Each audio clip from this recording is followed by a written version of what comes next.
Assalamualaikum warahmatullahi wabarakatuh. Alhamdulillah, wassalatu wassalamu ala sayyidina Rasulillah wa ala alihi wa ashabihi ajma'in, amma ba'd. Alhamdulillah, segala puja dan puji syukur kita aturkan kepada Allah Subhanahu wa ta'ala. Pada saat sekarang ini kita sudah diberikan kesehatan lahir dan batin oleh Allah Subhanahu wa ta'ala. Salawat serta salam tidak lupa-lupanya kita kirimkan kepada arwah baginda Nabi kita Muhammad sallallahu alaihi wasallam. Sahabat yang dirahmati Allah, tausiah singkat kita pada hari ini tentang keajaiban istighfar. Kalau kita membahas masalah istighfar, sesungguhnya istighfar dalam artian bahasa Indonesia adalah meminta ampun. Sehingga kalau kita kaitkan dalam kehidupan kita, sesungguhnya istighfar di sini adalah bentuk pengakuan kita atas kekurangan dan kelemahan yang ada pada diri kita, sehingga Allah Subhanahu wa ta'ala mengampuni segala dosa yang telah kita lakukan. Sehingga makna istighfar sesungguhnya memiliki faedah dan keutamaan bagi orang-orang yang senantiasa meminta ampun kepada Allah Subhanahu wa ta'ala. Karena dalam hal ini berkatalah Al-Imam Ibnul Qayyim Al-Jauzi, kalau seandainya engkau memiliki hajat dan hajatmu itu dalam keadaan mendesak, maka jadikanlah setiap doa-doa yang ada kamu isi dengan istighfar, meminta ampun kepada Allah Subhanahu wa ta'ala. Karena kalau seandainya Allah Subhanahu wa ta'ala mengampuni dosa-dosamu, maka segala hajatmu akan dikabulkan Allah sebelum engkau ucapkan kepada Allah Subhanahu wa ta'ala.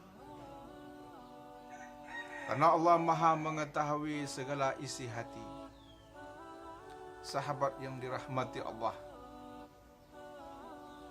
sesungguhnya di zaman Nabi Muhammad sallallahu alaihi wasallam sampai kepada zaman kita sekarang ini, sesungguhnya istighfar adalah merupakan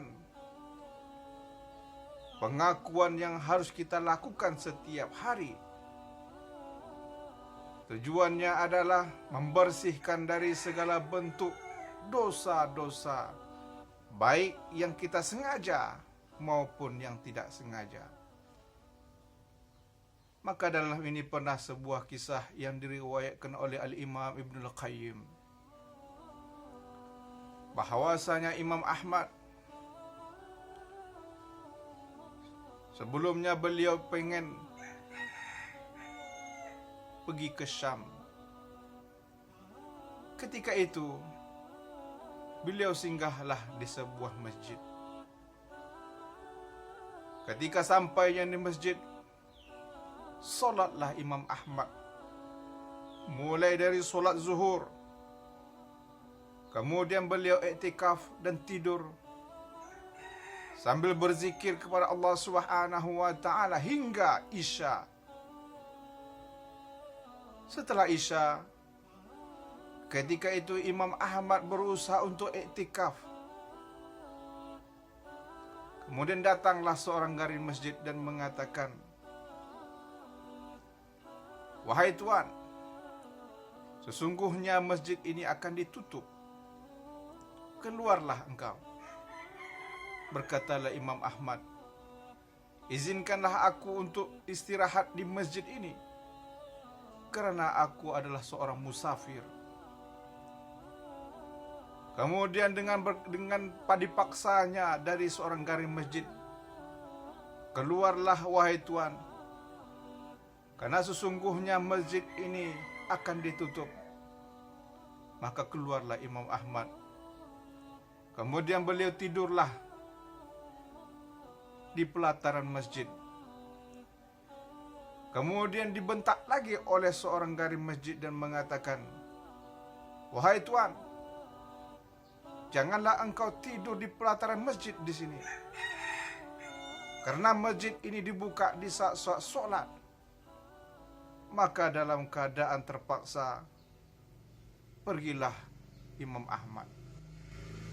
Tanpa disangka-sangka ketika itu, disambutlah oleh seorang penjual roti dan mengatakan, wahai Tuan, aku mendengar engkau ingin beristirahat. Kalau engkau mengizinkan, istirahatlah di rumahku, karena rumahku tidak jauh dari masjid ini. Pergilah Imam Ahmad bersama penjual roti.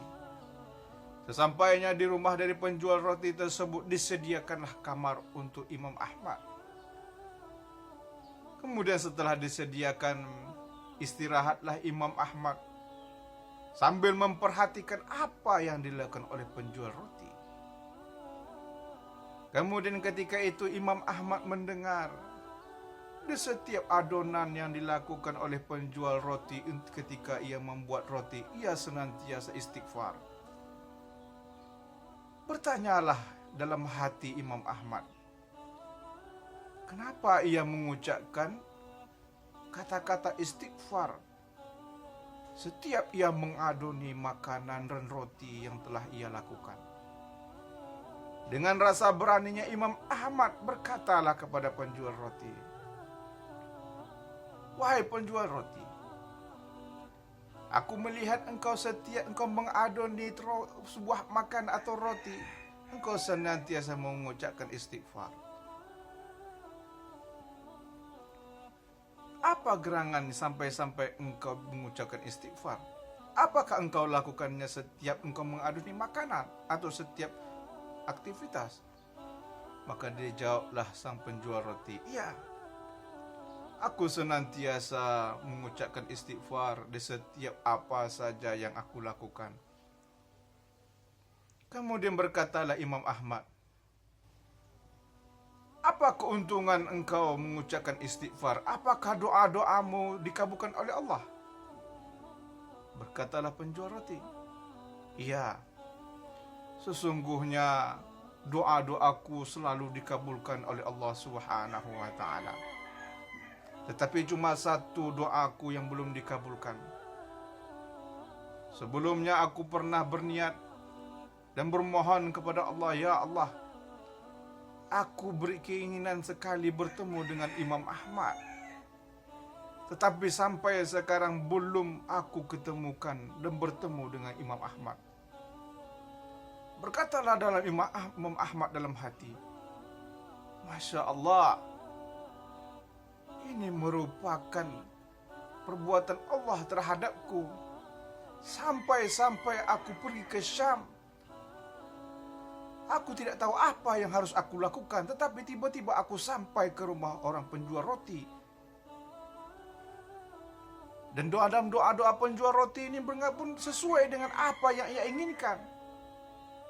Maka berkatalah Imam Ahmad, wahai penjual roti, sesungguhnya doamu dikabulkan oleh Allah Subhanahu wa ta'ala. Akulah Imam Ahmad, sahabat yang dimuliakan Allah. Karena sesungguhnya manusia senantiasa dilihat oleh Allah Subhanahu wa ta'ala setiap apa yang mereka lakukan, baik sengaja maupun tidak sengaja. Karena semua perbuatan tergantung kepada niatnya. Karena baginda Nabi Muhammad sallallahu alaihi wasallam mengatakan, innamal a'malu binniyat wa innamal likulli imri'in ma nawa. Demikianlah tausiah singkat kita. Mudah-mudahan mendapat iktibar bagi kita semua. Wabillahi taufiq wal hidayah. Assalamualaikum warahmatullahi wabarakatuh.